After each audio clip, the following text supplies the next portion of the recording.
hermana sacerdote mi hermana de Cristo, eterna liturgia de Santa Eucaristía de la Iglesia Crismal, te ayúdanos a comprender un poquito más viva y grandeza del sacerdocio de Jesucristo.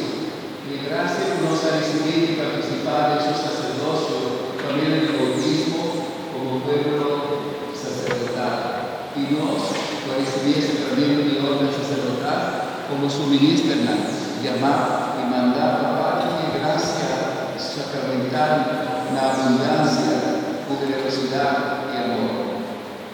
De la oración particular, como se acaba de rezar, trata a consagrar a Jesús, luceta del Espíritu Santo, y regalarnos participar de la misión consagración.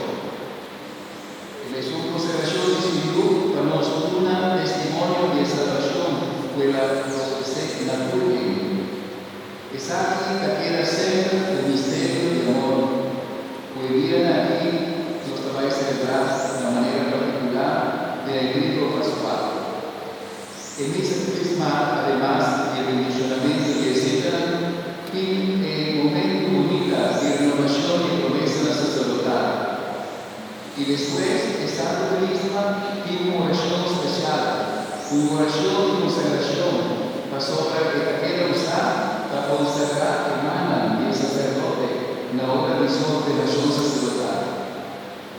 El predicador de nuestro retiro espiritual, Padre Álvaro, ahora nos está pidiendo la vemos, ayúdanos y el sacerdote en diferente consejo y sugerencia para de acción del Espíritu Santo y de unción por nos recibir el poder del Espíritu Santo. Y la vista de crisis actual de la Iglesia, de manera con vos, con Espíritu Santo, da papel duro, para nos honorar a su gracia para eterna, para sobre nuestra larga y papa y agua, con dirección del Espíritu Santo. Y la sugerir cabeza a otro, extender más y a otro, como más sacerdote, recordando lo que apóstola hace y recordándonos en celebración de ordenación sacerdotal, ahora candidato la rodilla actividad a recibir posición y mando de Cristo, y tú eres sacerdote la presente tal por el mal de la es aquí la batalla bonita por el predicador de esta noche.